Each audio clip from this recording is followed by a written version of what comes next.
Efectivamente no hay nada que nos indique, ni siquiera tenemos contabilizado cuánto se recibe de estos bienes, de la enajenación de los bienes decomisados a cargo del INDEP,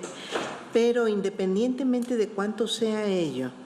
la reforma de 2020 no suprimió el párrafo que dice: las compensaciones subsidiarias se cubrirán con cargo al presupuesto autorizado de la Comisión Ejecutiva para el ejercicio fiscal en el que se presente la solicitud o con cargo a los recursos del fondo estatal que corresponda. Lo cual quiere decir que trasladó al presupuesto la obligación de proveer los recursos, no en un monto específico, no en un monto ni siquiera mínimo, pero tampoco máximo, sino los recursos que fueran necesarios,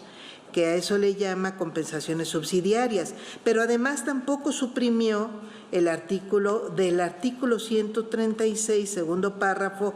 el texto que dice: la Comisión Ejecutiva proveerá a las víctimas que correspondan los recursos para cubrir las medidas a las que se refieren, y señala aquí título segundo, tercero, cuarto, es decir, las obligaciones que tiene el Estado con las víctimas. Es decir, no nos dice esta reforma, y más bien nosotros debemos entender que al trasladar al presupuesto la obligación de proveer los recursos, no mínimos, no máximos, sino necesarios para cubrir la compensación, bueno, para cubrir los daños que debe otorgarse a las víctimas, la reparación de los daños a las víctimas.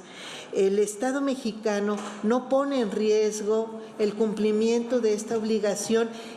que debe entenderse, es la obligación la que debe cubrirse de manera progresiva, no un párrafo del artículo ni un porcentaje señalado, sino la obligación que tiene el Estado, que al contemplarla de manera integral no nos reduce a montos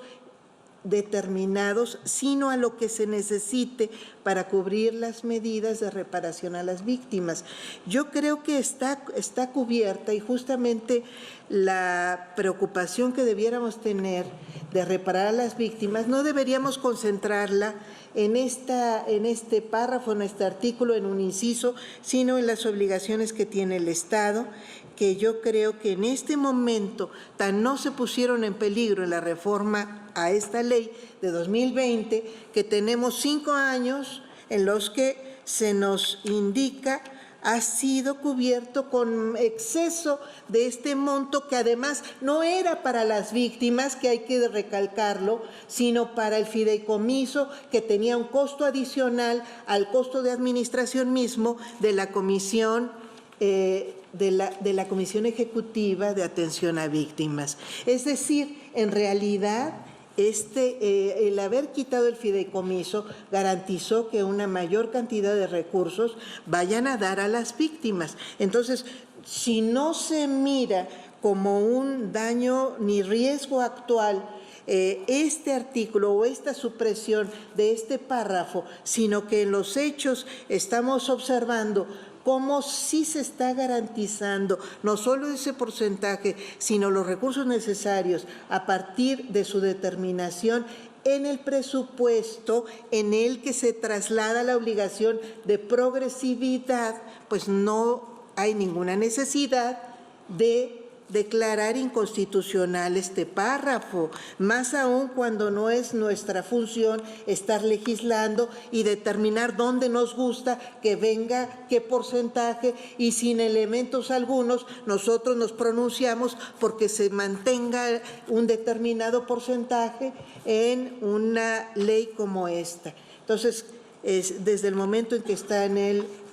presupuesto, que se está cumpliendo y que no hay víctimas quejándose de la falta del cumplimiento de esta reparación de daños, yo creo que deberíamos ser respetuosos y dejar esta ley en el texto que determinó el Congreso de la Unión, su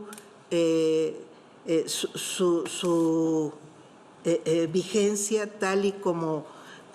fue aprobado, porque se trata del órgano legislativo de nuestro país, que no es esta Corte. Gracias, ministro.